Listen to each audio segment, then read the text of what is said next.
தேவனுடைய உன்னத பரிசுத்த நாமம் மீண்டும் ஒரு விசை மகிமைப்படுவதாக. இந்த அற்புதமான தெய்வீக ஆராதனையில் இணைந்திருக்கிற உங்கள் யாவருக்கும் உள்ளத்தின் ஆழத்திலிருந்து இதயபூர்வமான ஓய்வு நாள் வாழ்த்துக்களை நான் தெரிவித்துக் கொள்கிறேன். ஹாப்பி சாபத். இந்த நல்ல தருணத்தில் உள்ளத்தின் மனமகிழ்ச்சியாக இருக்கிற பிள்ளைங்க, உங்களுடைய அருகாமையுள்ள பிள்ளைகளுக்கு கரங்களை கொடுத்து ஒரு ஓய்வு நாள் வாழ்த்துக்களை தெரிவித்துக் கொள்ளலாங்களா?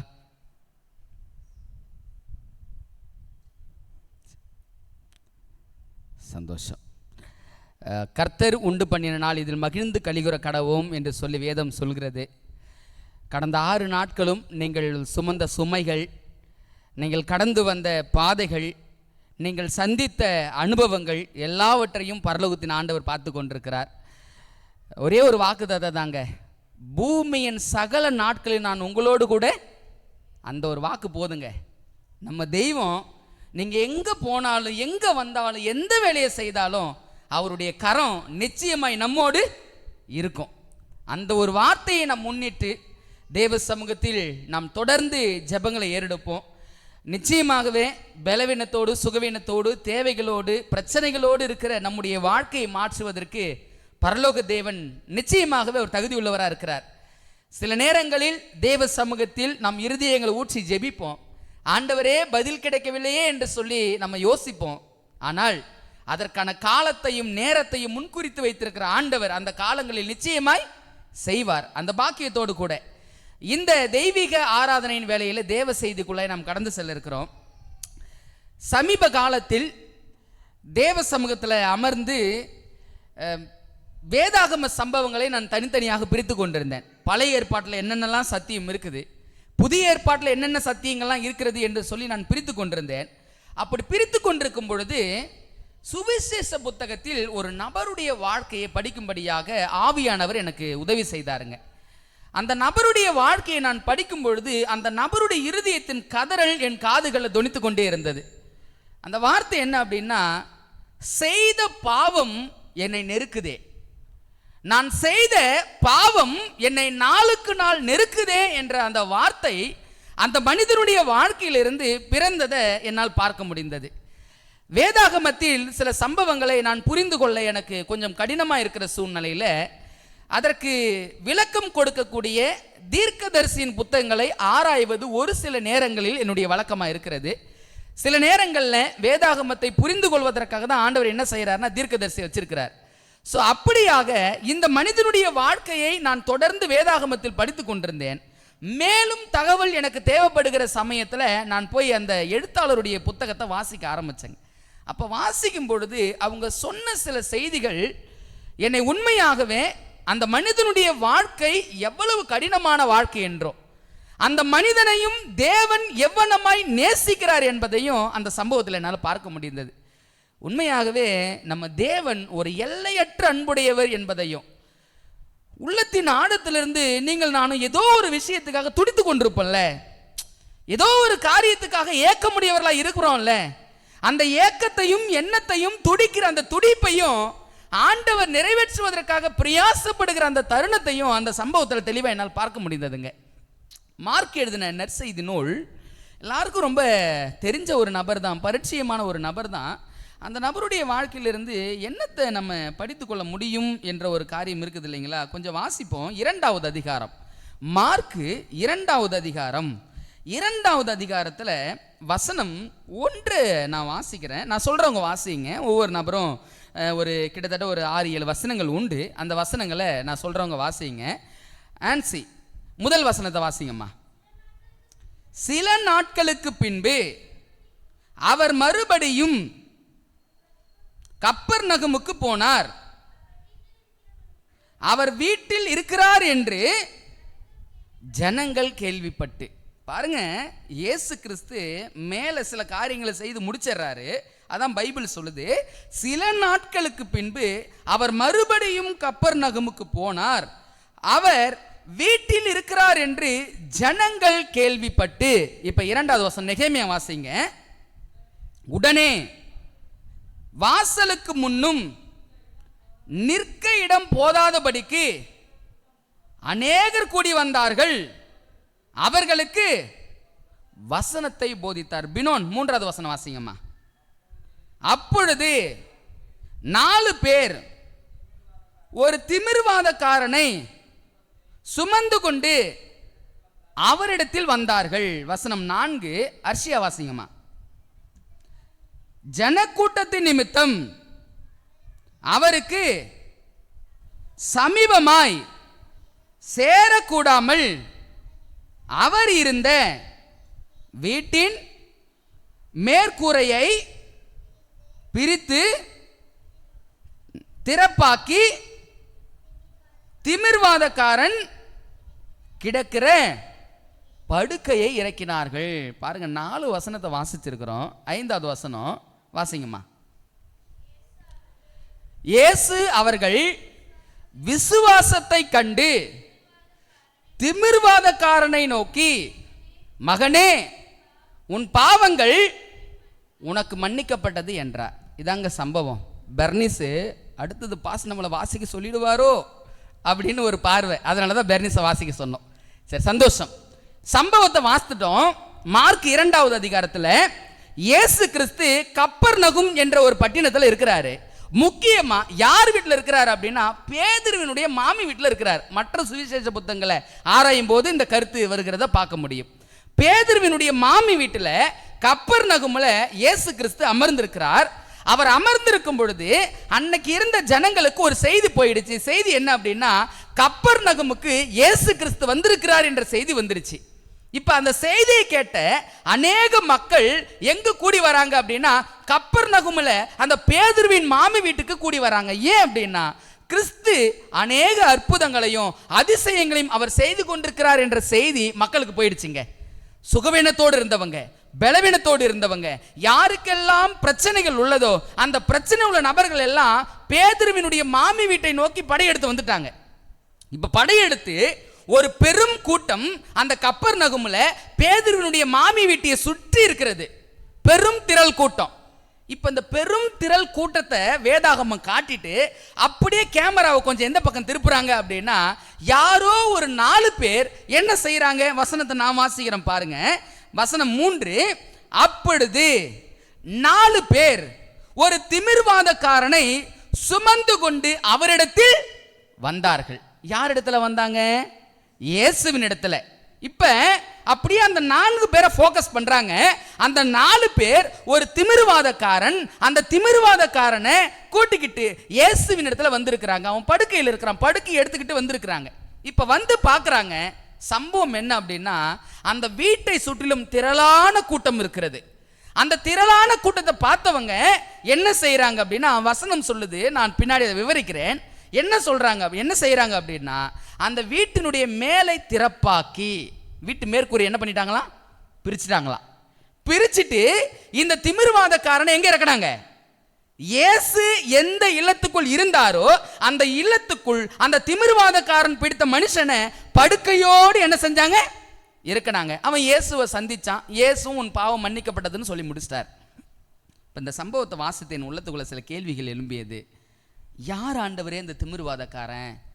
இவன் எப்படிப்பட்ட மனுஷன் ஆண்டவரே? இப்ப ஏன் அவனுக்கு திமிர்வாதம் வந்தது அப்படின்ற ஒரு கேள்வி இருக்குது இல்லைங்களா? நான் அப்படி ஆராய்ந்து பார்த்து கொண்டிருக்கும் பொழுது ஒரு எழுத்தாளர், அன்னைக்கு வேத பண்டிதர்களும் இதை உறுதிப்படுத்துறாங்க.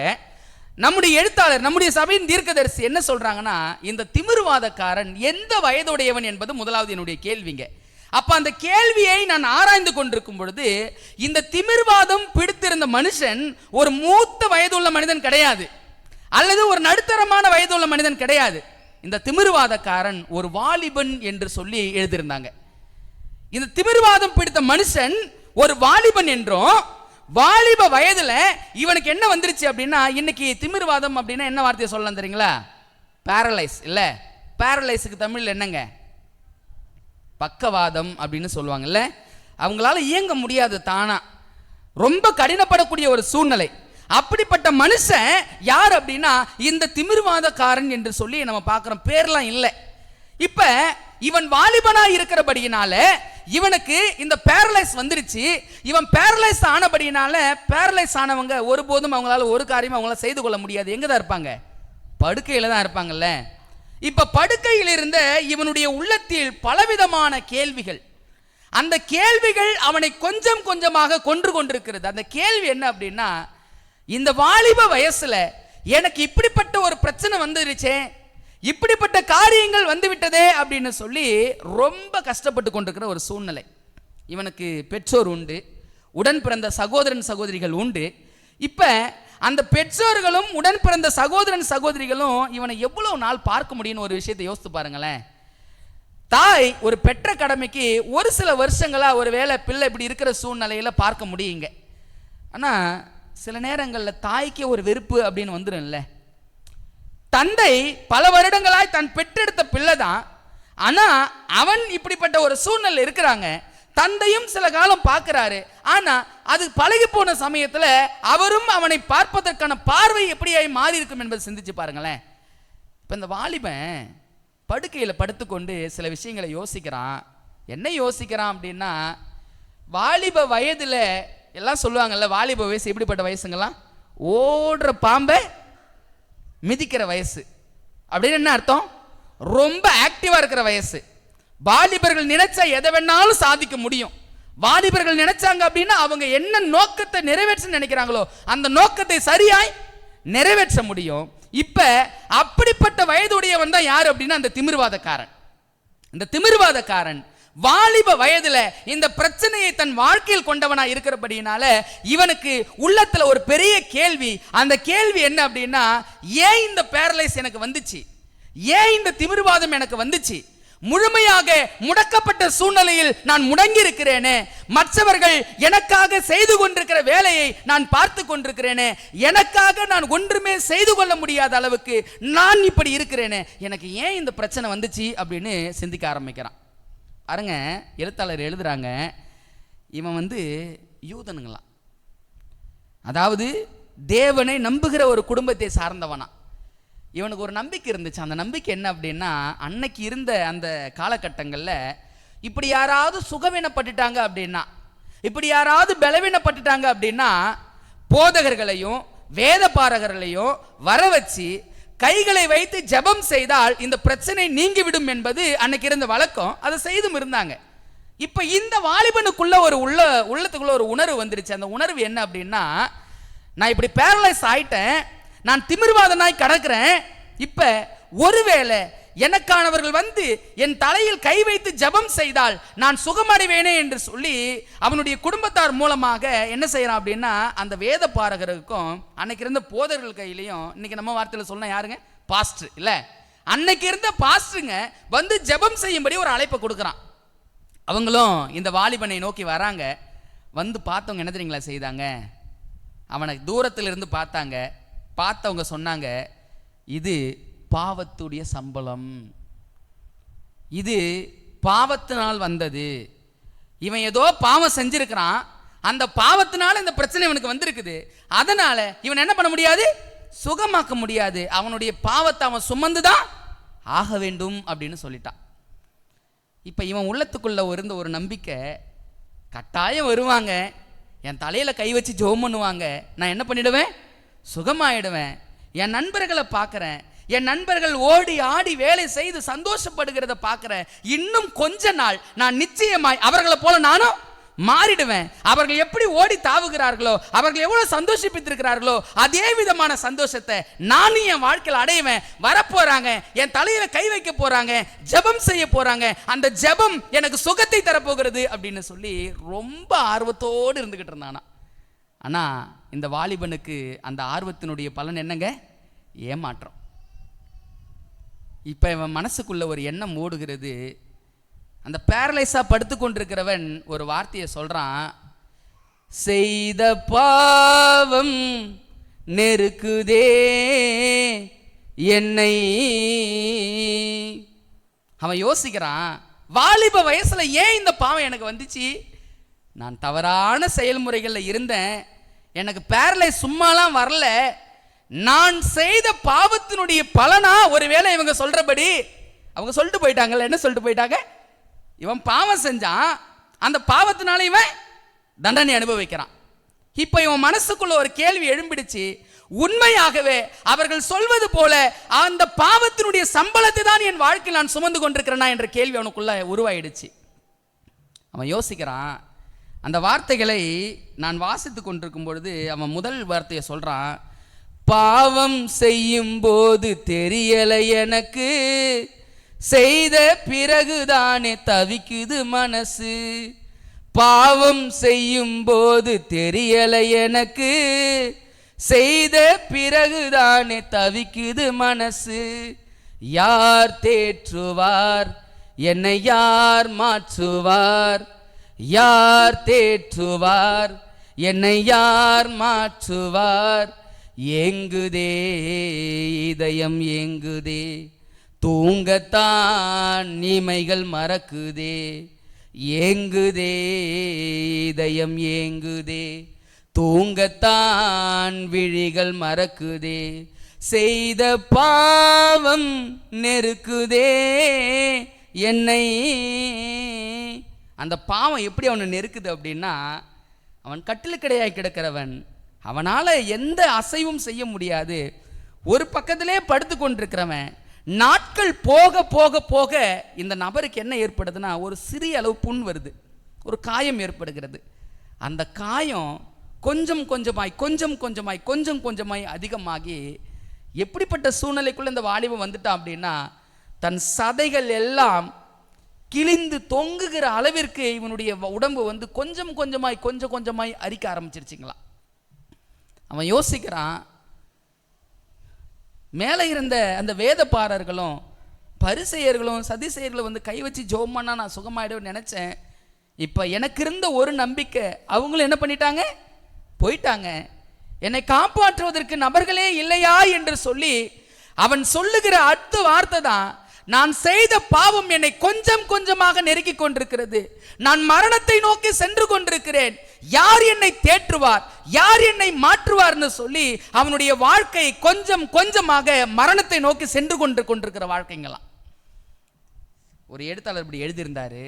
அவங்க சொல்றாங்க, என்ன சொல்றாங்க அப்படின்னா, இவனுக்கு மரணம் கொஞ்சம் கொஞ்சமாய் நெருங்கி கொண்டிருக்கும் பொழுது அந்த தாய் தகப்பனை கூப்பிட்டு சொல்றானா, அம்மா அப்பா, நான் உங்கள் பேச்சை வாலிப வயசில் இருக்கும்போது நான் கேட்கல, நான் உங்களை எடுத்தெறிஞ்சு தான் பேசினேன், உங்களுக்கு நான் ஒருபோதும் கீழ்ப்படிந்த பிள்ளையாய் நான் ஒருபோதும் வாழ்ந்தது கிடையாது. எனக்கு ஒரு விஷயம் புரியுது, நான் சீக்கிரமாக மரணிக்க போகிறேன், எனக்கு மரணம் என் பக்கத்தில் இருக்கிறது என்பதை நான் புரிந்து கொள்கிறேன், என்னை எப்படியாவது காப்பாற்றுங்க, நான் எப்படியாவது காப்பாற்றப்படணும் அப்படின்னு நான் பிரயாசப்படுறேன் அப்படின்னு கேட்டானா. அதுக்கு அந்த தாய் தகப்பன் சொன்னாங்களாம், மேலே இருந்த மத போதகர்களும் தலைவர்களுமே சொல்லிட்டாங்க, இது என்னவா, பாவத்தின் சம்பளமா, நீ கட்டாயம் மறிச்சிடுவே அப்படின்னு சொல்லிட்டாங்க, உன்னை நான் எங்க கொண்டு போய் என்ன செய்யறது அப்படின்னு சொல்லி அவன் தாய் தகப்பனும் அந்த மேலிடத்தில் இருந்த நபர்கள் சொன்னதை அப்படியே நம்பி அவனை காப்பாற்றுவதற்காக எந்த முயற்சியும் எடுக்கலையா. கட்டிலுக்கிடையாய் கடக்கிறவன் எங்கெங்க வச்சிருப்பாங்க, இப்படிப்பட்ட கட்டிலுக்கிடையா இருக்கிற நபர் எங்க வச்சிருப்பாங்க, உள்ள வீட்டு அரண்மனைக்குள்ளேயே வச்சிருப்பாங்க, எங்கே வைப்பாங்க, ஒரு பக்கம் சதை அழுகி அப்படியே விழுந்து கொண்டிருக்கிறது, அவன் சரீரம் கொஞ்சம் கொஞ்சமாக அரித்து கொண்டிருக்கிறது. இப்படிப்பட்ட நபரை எங்கே வச்சிருப்பாங்க, கொஞ்சம் வீட்டில் ஒதுக்குப்புறமாக வச்சிருப்பாங்கல்ல. இப்போ ஒதுக்குப்புறமாய் ஒதுக்கப்பட்டிருக்கிற சூழ்நிலையில் அவன் இரண்டாவது ஒரு வார்த்தையை சொல்றான், கண்களின் வழியா என்னை இச்சை இழுத்ததே, இச்சை இழுத்ததால் நான் என்னை இழந்தேனே. கண்களின் வழியா என்னை இச்சை இழுத்ததே, இச்சை இழுத்ததால் நான் என்னை இழந்தேனே. யார் தேற்றுவார் என்னை, யார் மாற்றுவார்? யார் தேற்றுவார் என்னை, யார் மாற்றுவார்? ஏங்குதே இதயம் ஏங்குதே, தூங்கத்தான் இமைகள் மறக்குதே. ஏங்குதே இதயம் ஏங்குதே, தூங்கத்தான் இமைகள் மறக்குதே. செய்த பாவம் நெருக்குதே என்னை. அவனுக்கு ஒரு விஷயம் தெரிஞ்சிடுச்சுங்க, என்ன தெரியுங்களா, எனக்கு மரணம் சீக்கிரம் வரப்போகிறது என்பதை அவன் புரிஞ்சுக்கிட்டான். உங்களுக்கு யோசித்து பாருங்க, ஒரு மரணத்துக்குள்ளாக கடந்து போகிற மனிதனுடைய உள்ளத்தில் ஒரு வாஞ்சை இருக்கு. அந்த வாஞ்சை என்ன தெரியுங்களா, நான் மறிச்சிடக்கூடாது, நான் எப்படியாவது பிழைக்கணும், நான் எப்படியாவது பிழைக்கணும், நான் மறிச்சிட்டா நான் என்ன ஆகிறது, மரணத்தை நான் கண்டுட்டேனா என் நிலைமை என்ன ஆகிறது என்பதை பார்த்து புரிந்து கொண்ட மனிதனுடைய உள்ளத்துல ஒரு வாஞ்சை பெருகும், நான் எப்படியாவது பிழைக்கணும். யோபுடைய வாழ்க்கையில் இந்த விஷயத்தை நீங்க பார்க்க முடியும். சாத்தான் சொல்றான் ஆண்டவரை பார்த்து, மனுஷன் அவனுக்கு உண்டான எல்லாவற்றையும் எப்ப தெரியுமா வித்து போடுவான்? அவன் ஜீவனுக்கு நஷ்டம் என்று ஒன்று வருகிற பொழுது தனக்குள்ள எல்லாவற்றையும் அவன் என்ன பண்ணிடுவான்? விற்றாவது அந்த ஜீவனை காப்பாற்றிக் கொள்ள அவன் முயற்சி பண்ணுவான் அப்படின்னு சொன்னான் பாருங்க. இந்த நிலைமையில் இருக்கிற ஒரு மனுஷன் உலகத்தில் அவன் 1000 ஆஸ்தி அந்தஸ்துகளை சம்பாதித்து வைத்திருந்தாலும் அதையெல்லாம் இழந்தாவது எப்படியாவது ஜீவனை காப்பாற்றிக் கொள்ள வேண்டும் என்ற விருப்பம் இருக்கும் பாருங்க. அந்த விருப்பம் இந்த வாலிபனுடைய உள்ளத்துல அதிகமாய் பெருகிக் கொண்டிருக்கிறது. ஒரு பக்கம் அவனை மரணம் நெருக்கி கொண்டிருக்கிறது, மறுபக்கம் அவன் ஜீவனை அவன் எப்படியாவது காப்பாற்றிக் கொள்ள வேண்டும் என்ற அந்த விருப்பமும் அவனுக்குள்ள பெருகிக் கொண்டே இருக்குதுங்களா. அவன் யோசிக்கிறான், கண்களின் வழியே என்னை இச்சை இழுத்துச்சு, நான் போனேன், பாவத்தை செஞ்சிட்டேன், அந்த பாவத்தினால நான் இன்னைக்கு இந்த கஷ்டங்களை என் வாழ்க்கையில் அனுபவித்துக் கொண்டிருக்கிறேன். என் தவறுக்காக நான் மனம் வருந்துகிறேன், என் தப்பிதங்களுக்காக நான் மனம் வருந்துகிறேன். ஆனா என் உள்ளத்துக்குள்ள ஒரு ஆசை இருக்குது. அந்த ஆசை என்ன அப்படின்னா, நான் செய்த தப்புக்கு தான் மனம் வருத்தம் அடைஞ்சிட்டேன்ல, என்னை மீட்பதற்கு யாரும் இல்லையா, என்னை குணப்படுத்துவதற்கு யாரும் இல்லையா, என்னை சுகப்படுத்துவதற்கு யாரும் இல்லையா என்று சொல்லி அந்த வாலிபன் உள்ளத்தில் இயங்குகிற ஏக்கம் ரொம்ப பெருசா இருந்துச்சுங்களாம். இவன் ஒரு கட்டில் கிடத்தி வச்சு வீட்டுக்கு ஒதுக்குப்புறத்தை வச்சிருக்கிறாங்களாம். இவன் வாஞ்சை ஒவ்வொரு நாளும் எப்படியாவது பிழைக்கணும் என்று சொல்லி, ஆனால் அவன் சரீரமோ நாளுக்கு நாள் அழுகிக்கொண்டே இருக்கிறது. சரீரம் அழுகிக்கொண்டே இருக்கிறது. ஒரு பக்கம் எப்படியாவது வாழ வேண்டும் என்ற வாஞ்சை பெருகிக் கொண்டே இருக்கிறது. இப்படிப்பட்ட சூழ்நிலையில எல்லா நம்பிக்கையும் இழந்து போனவனாய், எந்த சூழ்நிலையும் நமக்கு கை கொடுக்க முடியல, நிச்சயமாகவே மரணமே. ஆனா இந்த மரணத்தை நோக்கி சொல்லிக்கொள்ளக்கூடிய இந்த சூழ்நிலையில நான் ஒரு விஷயத்தை உணர்ந்துக்கிறேன், நான் செய்த தப்பிதங்கள், நான் செய்த பாவங்கள் என்னை இந்த நிலைமைக்கு நிச்சயமாய் கொண்டு விட்டது என்பதை புரிந்து கொண்டவன் கட்டில ரொம்ப அழுகையோடு படுத்து கொண்டிருக்கிறானா. ஒரு சத்தம் அவன் காதுகளில் கேட்கிறதுங்களாம். அந்த சத்தம் என்ன தெரியுங்களா? யாரோ ஒரு நபர் தெருவில் ஓடிக்கிட்டே ஒரு வார்த்தையை சொல்லிக்கிட்டே ஓடுறாராம். என்ன வார்த்தை தெரியுங்களா? இயேசு என்ன சுகப்படுத்திட்டார், இயேசு என்ன சுகப்படுத்திட்டார், இயேசு என்ன சுகப்படுத்திட்டார்னு ஒரு சத்தம் இவன் காதுகளில் கேட்குதுங்களாம். அப்ப இவன் காதுகளில் கேட்ட மாத்திரத்தில் இவன் ஒரு விஷயத்தை கேட்குறான். யார் அந்த சத்தத்தை போட்டுக்கொண்டு ஓடுவது அப்படின்னு பார்த்தோம் அப்படின்னா, நீங்க நல்லா பாருங்க, கிறிஸ்து ஒருத்தவனை சுகப்படுத்திருக்கிறாரு. அந்த சுகத்தை அடைந்தவன் என்ன செய்யறான் அப்படின்னா, இயேசு என்ன சுகப்படுத்திட்டாரு, இயேசு என்ன சுகப்படுத்திட்டாருன்னு சொல்லி சந்தோஷமா ஓடிக்கிட்டு இருக்கிறான். இப்ப இந்த செய்தி இந்த வாலிபனுடைய காதுகளில் கேட்குது. இப்ப இவனுக்குள்ள எல்லா நம்பிக்கை முடிஞ்சிருந்துச்சு. அவனுக்கு இருந்த நம்பிக்கை என்ன? அன்னைக்கு இருந்த மத போதகர்கள், தலைவர்கள் எப்படியாவது இவனை காப்பாற்றுவாங்கன்ற நம்பிக்கை இருந்துச்சு, அதுவும் போயிடுச்சு. தாய் தகப்பன் மீது நம்பிக்கை வச்சான், அவங்களும் சொல்லிட்டாங்க நீ பாவம் செஞ்சவன், அந்த பாவத்துல நீ செத்துதான் ஆகணும்னுட்டாங்க. வெளியில இருந்த நம்பிக்கை போயிடுச்சு, வீட்டுக்குள்ள இருந்த நம்பிக்கை போயிடுச்சு. எல்லா நம்பிக்கையும் மற்றவனாய் அவன் வாழ்க்கை நடத்தி கொண்டிருந்தான். மரணம் என்பதே அவனுடைய வாழ்க்கை என்று நினைத்து கொண்டிருந்த மனுஷனுடைய வாழ்க்கையில ஒரு காதுகள்ல ஒரு சத்தம் கேட்குது, இயேசு சுகப்படுத்தினார், இயேசு சுகப்படுத்தினார் என்ற சத்தம் மாத்திரமே கேட்குது. இந்த வார்த்தையை கேட்ட மாத்திரத்துல அந்த இயேசு யார் என்பதை இவன் உள்ளம் தேட ஆரம்பிக்குது. அங்க கூட்டமா போகிற சமயத்துல ஒருத்தவங்களை கூப்பிட்டு கேட்கறானா, யார் இந்த இயேசு அப்படின்னு கேட்கறானா. அப்ப சொன்னாங்களாம், அவரு உடம்புல எவ்வளோ பெரிய பிரச்சனையா இருந்தாலும் அவர் சுகப்படுத்திடுவாராம், அவர் பலப்படுத்திடுவாராம், அவர் நிச்சயமாய் அவர் இடத்துல போகிற மனிதர்களை அவர் சுகப்படுத்தி அவர் பாதுகாக்கிற தெய்வமா அப்படின்னு சொல்லி இவங்கிட்ட யாரோ செய்தியை சொல்லிட்டாங்க. இப்ப அடுத்த நம்பிக்கை இவனுக்கு எந்த இடத்தில் நம்பிக்கை செத்து விழுந்ததோ, எந்த இடத்தில் இது ஆகாது என்று விழுந்தானோ, எந்த இடத்தில் எல்லோரும் கைவிடப்பட்டு, எந்த இடத்தில் எல்லோரும் வழியே இல்லை என்று சொல்லி அடைத்து போட்டார்களோ, அந்த இடத்தில் ஒரு துளிர் முளைக்கிறது. அந்த துளிர் என்ன அப்படின்னா, இயேசு என்ற ஒரு நபர் இருக்கிறாரு, அவர் இடத்துல போன அப்படின்னா நிச்சயமாய் எனக்கு சுகம் கிடைக்கும். இந்த தாய் தகப்பனை கூட்டு சொல்றானா, அவங்க சொல்றாங்களாம், நீ மரணத்தை நோக்கி போய்கிட்டு இருக்கிற, உன்னை எப்படி நாங்கள் கொண்டு போக முடியும், எங்களால் முடியாது அப்படின்னு சொல்லிட்டாங்களாம். அந்த சுமந்த 4 பேர் யார் என்பதை ஒரு எழுத்தாளர் தெளிவாக எழுதுறாரு. இவன் வாலிப வயதில் இருக்கும்போது வாலிபர்களோடு ரொம்ப சந்தோஷமா இருந்தானா. எல்லா பழக்க வழக்கங்களிலும் இவனோடு இருந்த வாலிபர்கள் தான் அவங்களாம். அந்த வாலிபர்களை அழைத்தனுப்பி அவங்ககிட்ட ஒரு விஷயத்தை அவன் கேட்டானா, சொன்னானா, என்ன சொன்னானா, நான் உங்களோடு இருக்கும் பொழுது என்னோடு கூட உறவாடி சந்தோஷப்பட்டு எல்லா சுகத்தையும் நான் அனுபவிச்சோம், எல்லா சுகத்தையும் அனுபவிச்ச நான் இன்னைக்கு இந்த பிரச்சனை இருந்து கொண்டிருக்கிறேன், எனக்காக ஒரே ஒரு உதவி செய்வீங்களா? அந்த உதவி என்ன அப்படின்னா, யாரோ இயேசு என்ற ஒரு நபர் இருக்கிறாரு, அந்த நபரிடத்துல எப்படியாவது என்னை கொண்டு போய் சேர்த்துருங்க. எனக்கு இருக்கிற ஒரே ஒரு நம்பிக்கை அந்த இயேசு எப்படியாவது நான் பார்க்கணும். எனக்கு இருக்கிற ஒரே ஒரு நம்பிக்கை அந்த இயேசு மட்டும்தான். அவர் இருக்கிற இடத்துல என்னை எப்படியாவது கொண்டு போய் சேர்த்துருங்க அப்படின்னு சொல்லி அவனுடைய 4 நண்பர்கள் இடத்துல அந்த கோரிக்கையை வச்சானா.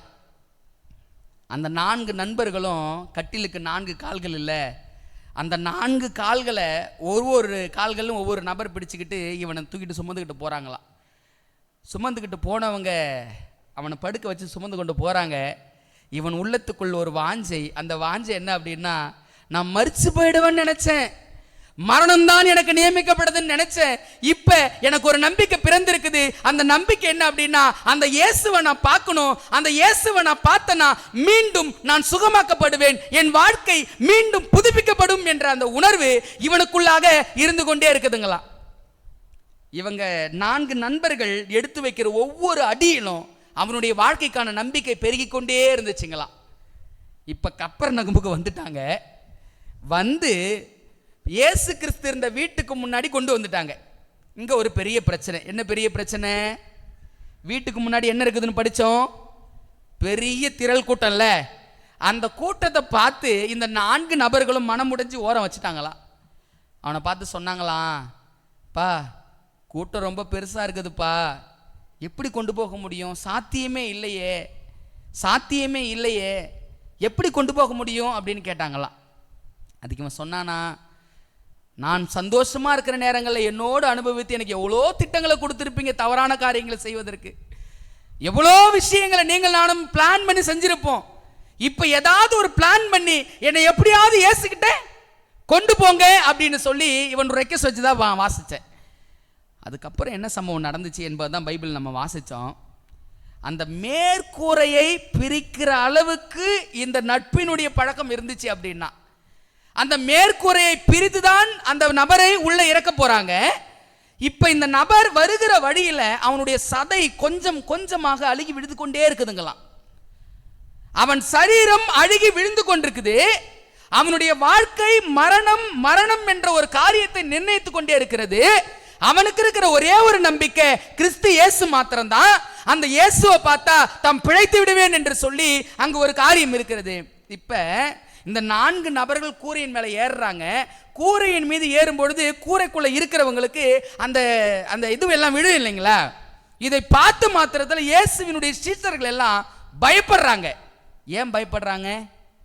வந்துட்டாங்களா பரிசேயர் சதுசேயர்கள் எல்லாம், ஏற்கனவே இவரை கொலை செய்ய திட்டம் போடுறாங்க. இப்ப என்ன செய்யறாங்க? வீட்டினுடைய கூரையை பிரிச்சுக்கிட்டு இறக்க போறாங்க அப்படின்னு சொல்லி எல்லோரும் பயமடைந்து கொண்டிருக்கிறாங்களாம். ஆனா ஒருவர் முகத்துல மட்டும் ஒரு சாந்தமான ஒரு காரியம்.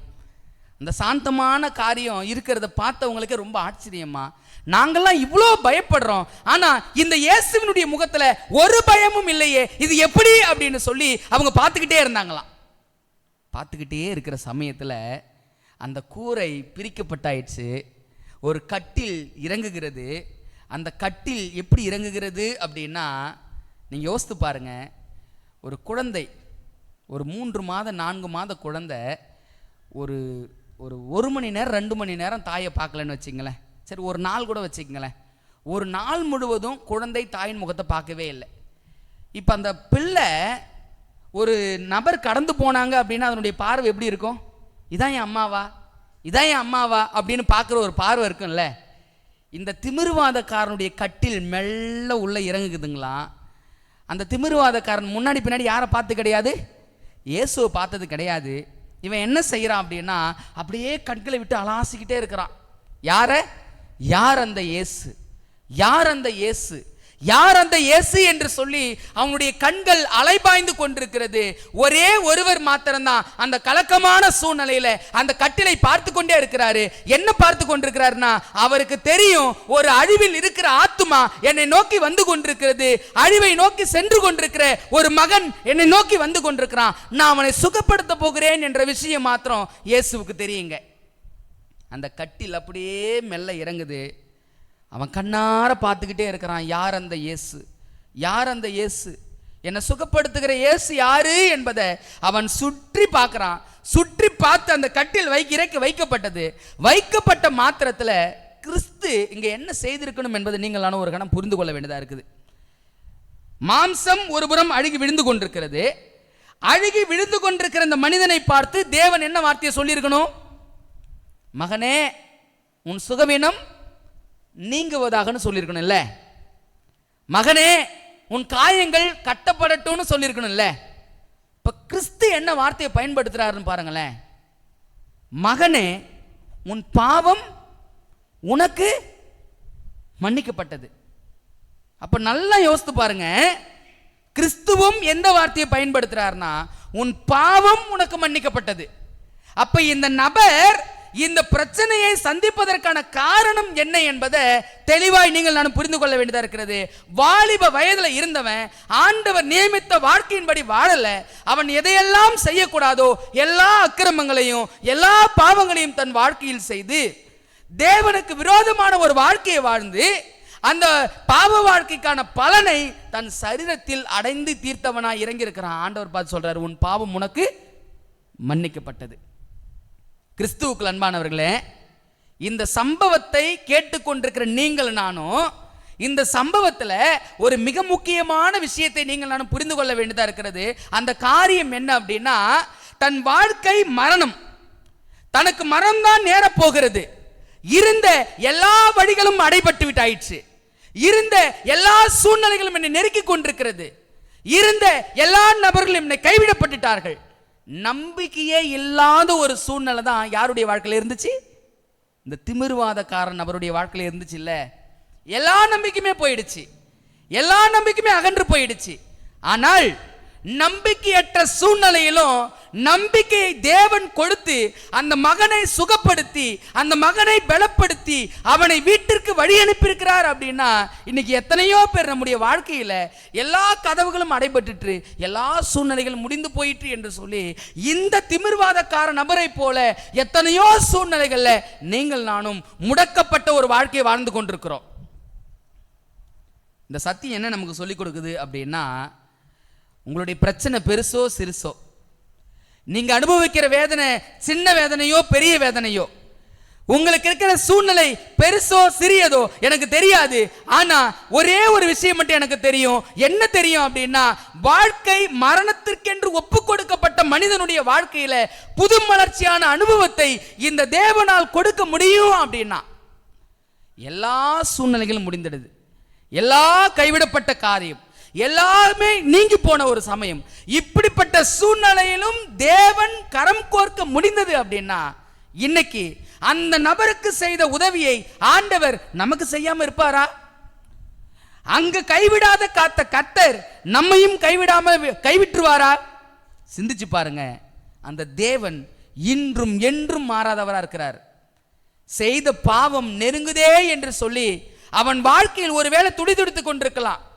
பாவத்தினால்தான் நான் அனுபவிக்கிறேன் என்று சொல்லி அவன் வாழ்க்கை அவன் கடிந்து கொண்டிருக்கலாம். ஆனால் பாவங்களை மன்னித்து அக்கிரமங்களை நிவர்த்தி செய்து முடிந்து போன வாழ்க்கையை மீண்டும் எழுப்புகிற தேவன் என்றுமே உண்டு. அவருடைய கிருபைக்கு அளவே கிடையாது, அவருடைய கிருபைக்கு அளவே கிடையாது. ஒருவேளை உலகத்தின் மனிதர்கள் நம்மளை கைவிட்டிருக்கலாங்க, சூழ்நிலைகள் கைவிட்டிருக்கலாங்க, எல்லா காரியங்கள் நம்ம கையை நீங்கி போயிருக்கலாங்க. ஆனால் கைவிடாத தேவன் ஒருவர் உண்டு என்பதை இந்த சம்பவம் நமக்கு ஆணித்தரமாக தெளிவாக சொல்லிக் கொடுக்கிறது. சிந்தித்து பாருங்க. அன்னைக்கு அந்த திமிர்வாதக்காரனை சுகப்படுத்தியது தேவனுடைய கிருபை அப்படின்னா, இன்னைக்கு அந்த தேவன் அப்படிப்பட்ட சூழ்நிலைகள் நெருக்கப்பட்டிருக்கிற உங்களையும் என்னையும் அவர் சுகப்படுத்த உண்மையும் நீதியும் உள்ள தேவனாகவே இருந்து கொண்டிருக்கிறார். இந்த சம்பவம் ஒரு 4-5 வசனங்கள்ல முடிஞ்சிருது. ஆனால் நம்முடைய தீர்க்கதரிசி இந்த விஷயங்களை எவ்வளவோ தெளிவான காரியங்களை எழுதிட்டு இறுதியாய் ஒரு விஷயத்தை சொல்கிறாங்க. என்ன சொல்கிறாங்க அப்படின்னா, மனிதர்கள் பார்வையில் பாவம் என்று புறந்தள்ளப்பட்ட சூழ்நிலை, மனிதர்களுடைய பார்வையில் குற்றவாளி என்று ஒதுக்கி தள்ளப்பட்டவன், குடும்பத்தில் இருந்த நபர்களே ஓரம் கட்டப்பட்ட நபர், அந்த ஒரு நபரின் மீது கிறிஸ்துவின் வாஞ்சை எவ்வளவா இருந்தது என்பதை சிந்திச்சு பாருங்களேன். சாத்தான் இந்த உலகத்தில் ஆண்டவரை பற்றிய புரிதலை தவறாக விதைச்சு வச்சிருக்கிறான். நம்ம வாழ்க்கையில் ஏதோ ஒரு பிரச்சனையை சந்திக்கிறோம் அப்படின்னா உடனே நம்ம மனசுக்கு எந்த சிந்தனை தெரியுங்களா வருது? நான் ஏதோ தப்பு செஞ்சிருக்கிறேன், அதனால ஆண்டவர் என்ன தண்டிக்கிறார். இந்த கருத்து சரியானதுங்களா? இந்த கருத்து சரியானதுங்களா? என் வாழ்க்கையில் ஏதோ ஒரு பிரச்சனை நான் சந்திக்கிறேன், ஏதோ ஒரு அனுபவத்தை நான் சந்திக்கிறேன், உடனடியாக நான் இந்த தப்பு செஞ்சதுனால ஆண்டவர் என்ன அடிச்சிட்டார், அவன் அந்த தப்பு பண்ணாதனால ஆண்டவர் அந்த அடியை கொடுத்திருக்கிறாரு. இந்த கருத்து சரியானதா தவறானதா? இறைவனை எப்படிங்க பார்க்கிறோம்? உங்க தெய்வத்தையும் என் தெய்வத்தையும் எப்படி புரிஞ்சு வச்சிருக்கிறோம்? தப்பு செஞ்ச உடனே தண்டிக்கிறவர் தான் தெய்வமா? அந்த மனிதனுடைய வாழ்க்கையில வெளிப்படுது பாருங்க. பாவம் செஞ்சவன் தான், அக்கிரம செஞ்சவன் தான், அவனுக்கே தேவன் கிருபையை கொடுக்கிறவரா இருக்கிறாரு. அந்த கிருபையை கொடுக்கிற தேவனை நீங்களும் நானும் நம்முடைய உள்ளத்துல எப்படி ஏற்றி வைத்திருக்கிறோம்? எப்படி அடையாளத்துவப்படுத்துறோம்? வேதம் சொல்லுது, அவருடைய இரக்கங்களுக்கு அளவே இல்லையா, அவருடைய கிருபைகளுக்கு அளவே இல்லையா. இந்த திமிர்வாதக்காரனுடைய வாழ்க்கையில எவ்வளோ பெரிய பாவமா இருக்கட்டுங்க, எவ்வளோ பெரிய பிரச்சனையா இருக்கட்டுங்க, எவ்வளோ பெரிய தீராத காரியமா இருக்கட்டுங்க, ஆனா அவன் மீதும் கிருபை உள்ளவராய் இருந்து, மகனே உன் பாவங்கள் மன்னிக்கப்பட்டது என்று தேவன் சொன்னாரு. அது அல்லவா கிருபை? அந்த கிருபை உள்ள தேவன் தானே இன்றளவும் இருந்து கொண்டிருக்கிறார். ஆனா இன்னைக்கு இறைவனை நீங்கள் நானும் எப்படி புரிஞ்சிருக்கிறோம்? இந்த மனிதனுடைய வாழ்க்கையில செய்த பாவத்தினால் அவன் சங்கடங்களை அனுபவித்தாலும், செய்த பாவத்தினால் அவன் குற்றங்களை அனுபவித்தாலும், அந்த மனிதனையும் சுகமாக்குகிற கிருபை தேவனிடத்தில் இருந்தது அப்படின்னா, உங்களுக்கு எனக்கு ஆண்டவர் அந்த கிருபை எவ்வளவு பெருசா தருவார் இல்ல? நீங்க ஒரே ஒரு கருத்தை சிந்திச்சு பாருங்க. நம்ம சூழ்நிலை எப்படியா இருந்தாலும் சரிங்க, அதை உடைப்பதற்கு தேவனால முடியும். நம்முடைய பிரச்சனை எவ்வளவு பெருசா இருந்தாலும் சரிங்க, அதை நிவர்த்தி செய்வதற்கு தேவனால முடியும். தேவன் மகத்துவமும் வல்லமையும் உள்ளவர். அந்த வல்லமையும் மகத்துவம் உள்ள தெய்வத்தை நீங்கள் நானும் எப்படி புரிந்து வைத்திருக்கிறோம் என்ற கேள்விதான். இந்த நபருடைய வாழ்க்கையில் ஃபர்ஸ்ட் அறிமுகமான நபர்களை பார்த்தோம். வந்தாங்க, பார்த்தாங்க, சொல்லிட்டாங்க. என்ன சொல்லிட்டாங்க? இவன் பாவம் செஞ்சான், அந்த பாவத்தினால இது நடந்துருச்சு. ஜெபம் பண்ணாங்களா அவனுக்காக? ஏன் ஜெபம் பண்ணலை? ஏங்க ஜெபம் பண்ணலை? ஏன்னா பாவம் செஞ்சவன், அவனுக்கு நான் ஜெபம் பண்ணி என்ன நடக்க போகுது? அவங்க இறைவனை புரிந்து வைத்திருந்த காரியம் அதுதான். ஆனால் இயேசு பாவம் செஞ்சவன் தான், தப்பு உள்ளவன் தான், ஆனால் அவனையும் மாற்ற வேண்டும் என்ற நோக்கத்துக்காக சுகத்தை கொடுத்தாரா இல்லையா? இன்னைக்கு நீங்களும் நானும் எப்படிப்பட்ட வாழ்க்கைக்குள்ளாக இருந்து கொண்டிருக்கோம் என்பதை சிந்திச்சு பார்ப்போம். திமிர்வாதக்காரனை போல பாவத்தினால, கஷ்டத்தினால, துயரத்தினால ஆண்டவர் நோக்கி கதறிக்கொண்டிருக்கிற உள்ளங்களா இருக்கிறோமா? கவலைப்படாதீங்க, அவனை தொட்ட தெய்வம் நம்மையும் தொடுவார். அவனுக்கு வாழ்வை கொடுத்த தேவன் நமக்கு வாழ்க்கையை கொடுப்பார். அவனுக்கு வழிகளை திறந்த தேவன் நமக்கு வழிகளை கொடுப்பார். அப்படிப்பட்ட தெய்வத்தை தான் நீங்கள் நானும் தொழுது கொண்டிருக்கிறோம். கர்த்தர் தாமே நம் அனைவரையும் ஆசீர்வதிப்பாராக. ஆமென்.